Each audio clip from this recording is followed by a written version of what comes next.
আসসালামু আলাইকুম। তো আজকের ভিডিওতে আমি বলব, যদি আপনি একজন বিগিনার কনটেন্ট ক্রিয়েটর হন, মানে আপনি একটা স্কিল জানেন এবং আপনি চাচ্ছেন যে সেটা মানুষজনকে অনলাইনে আপনি শিখাবেন, কিন্তু এই জার্নিতে আপনার সবথেকে বড় কনফিউশন হচ্ছে যে এইরকম আমাদের গ্রুপে একটা প্রশ্ন আসছে যে আপনার সবসময় মনে হয় যে এই কনটেন্ট তো অলরেডি বানানো আছে। হ্যাঁ, এক্সপার্টরা এই কনটেন্ট বানাচ্ছে, তাহলে আমারটা কেন লোকজন দেখবে? এই যে কনফিডেন্সের একটা অভাব, সেটা থেকে আমরা কিভাবে বের হতে পারি? বা আসলে আমি যখন একেবারে বিগিনার, আমাকে কেউ চিনে না, মানে আমার সাবস্ক্রাইবার হয়তো ১০ জন, ৫০ জন, আর ফ্রেন্ড লিস্টে যদি পোস্ট করি, তাহলে মানুষজন উৎসাহ দেওয়ার জন্য আরো ১০-২০ জন সাবস্ক্রাইব করবে। ঠিক আছে? তো আমাদের কি ধরনের কনটেন্ট বানানো উচিত? এগুলো আমি শুধু বলতেছি এডুকেশনাল কনটেন্ট ক্রিয়েটরদের জন্য, যারা আমার মতো কোনো একটা স্কিল জানেন, ঠিক আছে? এবং সেই স্কিলটাকে আপনি এখন মানুষজনের কাছে শেখাতে চান। তাহলে আপনার কি ধরনের কনটেন্ট বানানো উচিত একেবারে বিগিনার হিসাবে? এখন ১ম একটা জিনিস বুঝেন, সেটা যে এই যে প্রশ্নটা করা হয়েছে সেটা খুবই সুন্দর একটা প্রশ্ন, যে আমি যা জানি সেটা তো অলরেডি কেউ না কেউ জেনে অলরেডি ভিডিও আছে, ইংলিশ হোক বা বাংলা হোক। এখন এক্সপার্টের ভিডিও রেখে আমার ভিডিও কেন দেখবে? প্রশ্ন নাম্বার 1। তো এই জিনিসের উত্তরটা আমি যেরকম দেই, ১ম কথা হচ্ছে আপনি যে জিনিসটা জানেন এইটার একটা মাদার সাবজেক্ট আছে, মানে বেস সাবজেক্ট আছে, ফাউন্ডেশনাল সাবজেক্ট আছে। যেমন কোনো মানুষ ওয়ার্ডপ্রেস জানে, আর কেউ গ্রাফিক ডিজাইনার হলে আপনি ফটোশপ জানেন। এখন ১ম কথা হচ্ছে আপনি যদি এইরকম একটা কিওয়ার্ডে কনটেন্ট বানান, যেটাতে অলরেডি ওয়ার্ল্ডের ভালো, ভালো ক্রিয়েটররা কনটেন্ট তৈরি করে রাখছে, তাহলে আমাদের ভিডিও আসলে দেখার কোনো প্রশ্নই নাই। যেমন মনে করেন ফটোশপের কথাই যদি আমি বলি, ফটোশপ টিউটোরিয়াল এটাকে আপনি যেকোনো ইন্ডাস্ট্রির কিওয়ার্ডে কনভার্ট করেন। এসইও টিউটোরিয়াল, ঠিক আছে? WordPress tutorial, Elementor tutorial, Shopify tutorial, okay? ফটোশপের উদাহরণটা দিচ্ছি কারণ এইটা আমার ওয়ান অফ দ্য ফেভারিট। তো ফটোশপ টিউটোরিয়াল লিখলে আপনি যাকে ১ম এ পাবেন সে হচ্ছে পিক্সিম পারফেক্ট, এবং একটু নিচে আসলে আপনি আবার ওই পিক্সিম পারফেক্টের আপনি কি পাবেন? প্লেলিস্ট পাবেন। তারপরে জিএফএক্স মেন্টর একজন আছে, সবথেকে পপুলার অনলাইনে, এই ২ জনই সবথেকে পপুলার, জিএফএক্স মেন্টর আর দেখেন জিএফএক্স মেন্টর আর পিক্সিম পারফেক্ট। তো এরা যেরকম ফটোশপ শিখায়, ওই ফটোশপ আপনার পক্ষে শেখানো সম্ভব না একজন বিগিনার হিসাবে। এইটা এখানেই শেষ। এখন কথা হচ্ছে, যদি আপনি ফটোশপ জানেন, তাহলে কি আপনি আর কোনো ধরনের কনটেন্ট বানাতে পারবেন না? পারবেন। এইখানে একটা জিনিস হচ্ছে কি, যারা একটু বড় ক্রিয়েটর, তারা অনেক ছোট, ছোট জিনিস নিয়ে কনটেন্ট বানাতে চায় না। কারণ তারা এই নিশে একজন লিডার, তাদের মিলিয়ন সাবস্ক্রাইবার আছে। তাই তারা, যারা বিগিনার তাদেরকে টার্গেট করে টিউটোরিয়াল তৈরি করলে মিলিয়ন, মিলিয়ন ভিউ আসে এবং মানুষজন তাদেরকে ইজিলি খুঁজে পায়। এটা একটা ভালো দিক, কারণ বিগিনাররা একজন সলিড পারসনের কাছ থেকে জিনিসগুলা শিখতেছে। এখন আপনি যদি আবার ফটোশপ টিউটোরিয়াল বানানো শুরু করেন, কেউ আপনার ভিডিও দেখবে না। এটা ১০০% সিওর। তাহলে আপনি কি কিসে ভিডিও বানাবেন? আপনি ওই ফটোশপের কোনো সাব ক্যাটাগরিতে চলে যাবেন, আরো লেয়ারে চলে যাবেন।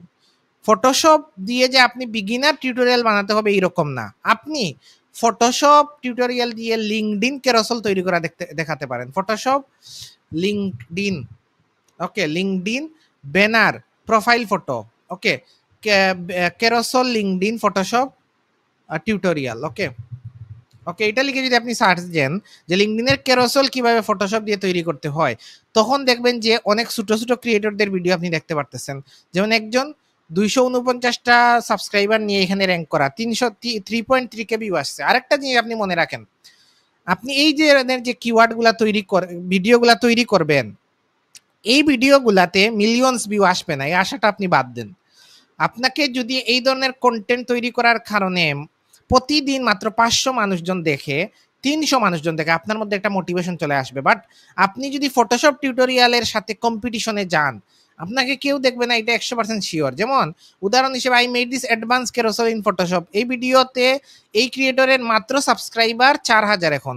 সে যখন এই ভিডিও তৈরি করছে, আমার মতে তার ১,০০০ ছিল, এখন ৬৪ কে ভিউ আছে শুধু এই ভিডিওতেই। তো এইরকম আপনি সাব টপিক গুলা খুঁজে বের করেন। যেমন ইনস্টাগ্রাম ক্যারোসেল, এটা ৪ বছর আগের ভিডিও, তো এটাকে আমি উদাহরণ হিসাবে নিচ্ছি না। বা এই ফজলে রাব্বি সরকার, উনি বাই বাংলাতে টিউটোরিয়াল বানায়, একজন গ্রাফিক ডিজাইনার। উনি এইরকম নিশ স্পেসিফিক, মানে ফটোশপের ভিতরে গিয়ে একেবারে ক্যাটাগরি ওয়াইজ ভিডিও বানানোর ফলে ওনার চ্যানেলটা ভালোই গ্রো করছে, প্রায় ৬,০০০ সাবস্ক্রাইবার বাংলাতে, খারাপ না। সো এরকম আপনি ফটোশপের মধ্যে আরো ডিটেইলে চলে যাবেন, খুঁজে বের করবেন। আপনি যখন একটা স্কিল জানেন তাহলে আমি আশা করি আপনি ওইটার ব্রেকডাউন করে একেবারে গভীরে যাওয়ার মতো আপনার ক্যাপাবিলিটিস আছে। ওকে, এইটা হচ্ছে প্রথম বিষয়। এখানে আপনি এইরকম অনেক ধরনের কিওয়ার্ড খুঁজে পাবেন। How to create educational YouTube thumbnail. Educational educational দেখে আমি দেখাই আপনাকে, educational YouTube thumbnail, educational YouTube thumbnail tutorial. Okay, এটা লিখে যদি আপনি সার্চ দেন কোনো বড় চ্যানেলকে আপনি পাবেন না। পিক্সিম পারফেক্ট এইগুলা টিউটোরিয়াল তৈরি করবে না। জিএফএক্স মেন্টর তারা এই কিওয়ার্ডগুলোকে টার্গেট করবে না, তাদের এত সময় নাই, ঠিক আছে?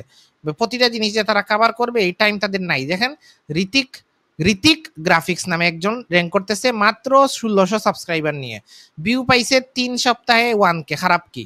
3 সপ্তাহে যদি একজন 1K সাবস্ক্রাইবারের চ্যানেলে 1000 ভিউ আসে, এটা খারাপ না। ঠিক আছে, কিভাবে আপনি প্রতিটা নিশে এরকম কোনো না কোনো একটা সুযোগ আপনার আছে। যেমন এই চ্যানেলটা দেখেন, এইরকম টিউটোরিয়াল তৈরি করে কিন্তু সে ভালো গ্রো করছে। সে কি কি টিউটোরিয়াল বানায়? মেকিং গ্লো ইউটিউব থাম্বনেইলস, যেগুলা পিক্সিম পারফেক্ট বা জিএফএক্স মেন্টররা তৈরি করে না। সেই ধরনের কিওয়ার্ডগুলা টার্গেট করে এবং ওইগুলাতে সে ভিডিও বানায়। ওকে, তো আপনি একটু নিচের দিকে গেলেই দেখবেন যে এখানে আমাদের বাংলাদেশি ভাই একজন আছে। সো এরকম আপনি এমন থাম্বনেল, আপনি এমন টপিক আপনার নিশে খুঁজে বের করতে হবে যেগুলাতে মোটামুটি ভিউ আসে এবং ওইখানে কোনো বড় ক্রিয়েটররা ভিডিও বানায় না। যেমন আমি আমার ইংলিশ টিউটোরিয়ালের ইংলিশ কন্টেন্টের যদি উদাহরণ দিই, পেজ ফ্লাই, শপিফাই টিউটোরিয়াল। আমি পেজ বিল্ডার এইগুলা নিয়ে ভিডিও কেন বানাই?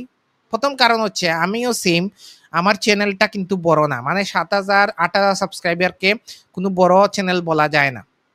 কারণ Shopify tutorial for beginners, Shopify dropshipping tutorial, এই ভিডিওগুলো যারা তৈরি করে এদের মিলিয়নস ভিউজ, মানে এরা মূলত ড্রপশিপার, এদের 100K মিনিমাম সাবস্ক্রাইবার থাকে, এরা র্যাপিডলি গ্রো করে। কিন্তু এরা পেজ ফ্লাই, জেম পেজের এই ডিটেল টিউটোরিয়াল বানানোর সময় তাদের নাই। এরা হচ্ছে বিজনেসম্যান, ঠিক আছে, এরা এডুকেটর না।